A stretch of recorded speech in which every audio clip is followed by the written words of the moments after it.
Hello there friends, hope you're doing well. It's day 2 of my 14-day quarantine here in the beautiful Gold Coast, locked in the hotel room.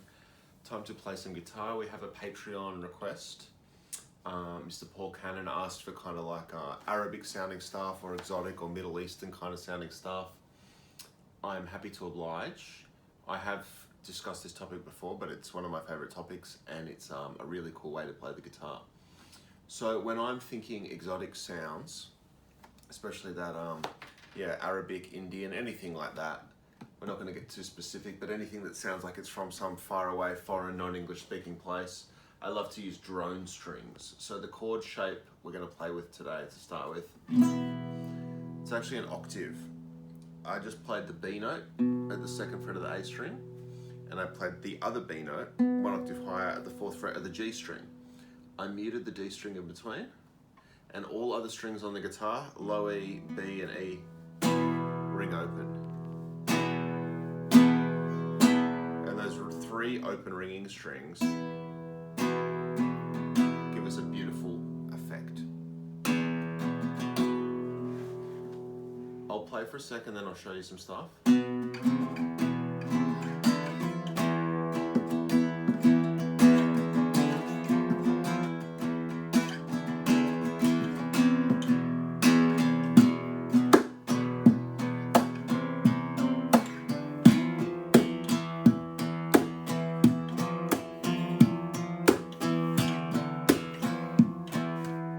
That's the kind of idea that we're going to go for today. So let's go back to that octave shape. Now I'm going to tell you the notes from the A string. So obviously I'm fretting the 2nd fret, that's number 2, fretting the 2nd fret. And when I say second, it means this octave shape and the open strings ringing. So that's 2, that's 3, just moving the octave up 1. 2, 3, 5, 7, there's a lot of fun to be had there. When you're strumming, you're almost aiming for those drone notes. So the drone notes, the notes that are open and ringing. There's quite a deliberate aiming from my fingers. You know, and you can use a pick as well. All I'm saying, with the pick, sometimes I'm aiming for the octave notes. Sometimes I'm aiming for the drone notes.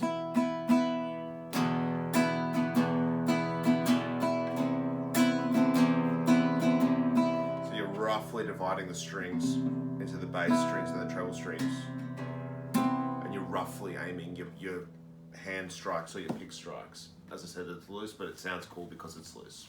So that first little bit of playing I just showed you, I was basically just messing around with 2, 3, 5, 7. You could think of this as a kind of B. I usually think of it as an E, so when we hit that 7th fret E, that's like the home fret, and then going from A. You've heard me talk before, or if you've watched the channel a bit, you've heard me talk about kind of dancing around a target note. In this case, if we make that 7th fret E note our target note by going something like 8, 7, 5, 7, I've gone above the note, hit the note, below the note, hit the note, and that's what I mean by dancing around a target note.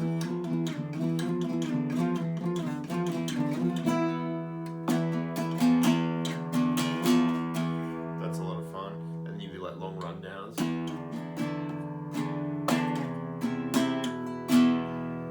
So that kind of sound can be quite effective. And definitely you can take it all the way. Once you can do 7, 8. If we go to 11, we hit the Phrygian sound, or Phrygian dominant.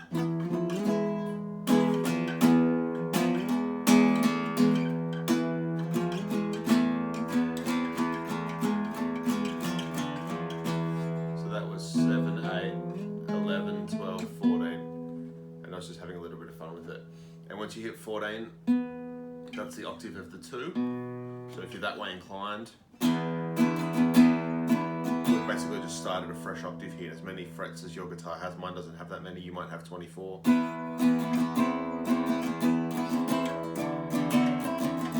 You could do the high thing, treating the 14th fret as a repeat of the 2nd fret, which is exactly what it is. So that kind of sounds pretty cool. I love that a lot.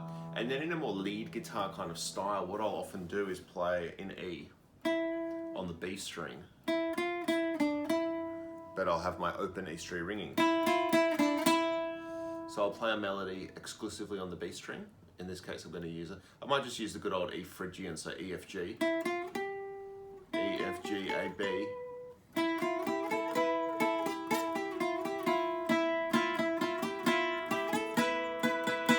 C, B.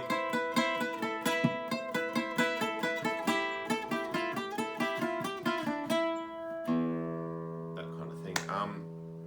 Of course, the E Spanish scale, E, F, G sharp. I use it all the time because I love it. I just think it sounds the best. It's how I like to play the guitar.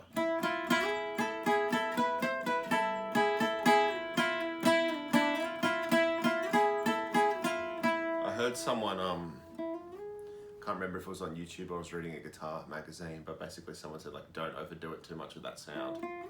And like, I definitely overdo it with that sound, but I just love it.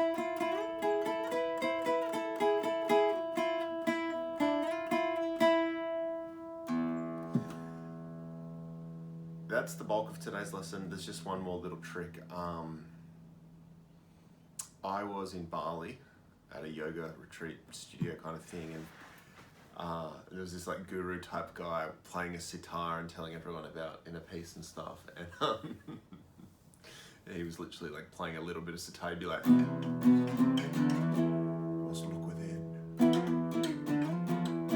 like this kind of thing. And I thought it was all a bit silly.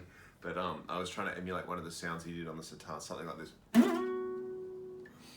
So I love to do that if I'm being like spiritual or Arabic or Middle Eastern or anything exotic. If I'm trying to take the listener to any kind of faraway place. So all that is sliding up the G string, the third string, very, very aggressively. I'm not aiming for any particular fret. I'm really just sliding it very, very aggressively. And then when you get up high, you shake your hand left and right, once again, aggressively across the string. So there's an element of randomness involved. We're really just trying to, because the sitar uses a slide. So when you've got the slide, you can play a lot of notes very quickly across a large span of string. So that's why we have to move the hand so quickly to try and emulate that. It's a bit of a musical joke, but I love it. I do it all the time.